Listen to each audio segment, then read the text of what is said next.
가깝지만 한덕수 대통령 권한대행이 각하될 가능성은 거의 없습니다.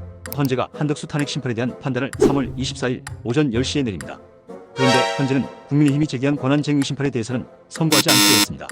한덕수 총리의 탄핵 소추안은 지난해 12월 국회 본회의를 통과했습니다. 야당은 찬성 151명이면 탄핵가결이라고 주장했고 여당은 대통령 권한대행이기 때문에 200명 이상의 찬성이 필요하다고 맞섰습니다. 우원식 국회의장은 야당 의견대로 151명 찬성으로 가결을 선언했습니다. 이에 국민의힘은 권한쟁의 심판과 효력정지 가처분을 헌재에 신청했습니다. 헌법학계 거장인 허영 경희대 석좌 교수는 헌재 주석서는 대통령 권한대행에 대한 탄핵안은 국회 제적의원 3분의 2인 200석 이상 찬성 의결로 정함. 권한대행 탄핵안은 요건이 부족해 성립되지 않음에도 헌재는 이 탄핵안을 각하하지 않고 절차를 진행하고 있다고 주장했습니다. 허영 교수가 말하는 주석서는 2015년에 발간된 주석 헌법재판소법을 말합니다. 이 주석서 발간 준비는 처음 허영 초대 원장이 시작했습니다. 하지만 이 주석서도 헌재의 공식적인 해석이 아닙니다. 특히 해당 대목 집필자 김하열 고려대 법학전문대학원 교수조차도 허영 교수와는 판단이 다릅니다.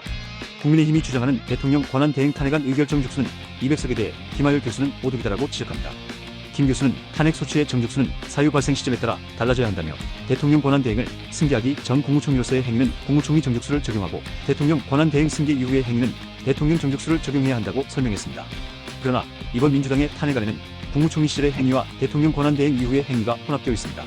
이에 김하열 교수는 탄핵 사유가 포괄적으로 섞여 있을 경우 의결 정족수를 어떻게 판단할지는 결국 헌법재판소가 결정할 문제라고 말했습니다. 결국 헌법재판소의 최종 판단을 기다려야 합니다. 그런데 헌재가 권한쟁의 심판에 대해 선고하지 않겠다고 결정한 점은 이번 탄핵 절차를 국무총리 기준으로 보는 것이 타당하다는 판단을 내린 것으로 해석될 수 있습니다. 하지만 각하되지 않는다고 해서 반드시 기각되지 않는다는 의미는 아닙니다. 한덕수 국무총리가 탄핵에서 기각될 경우 곧바로 복귀하여 대통령 권한대행 업무를 다시 수행하게 될 것입니다.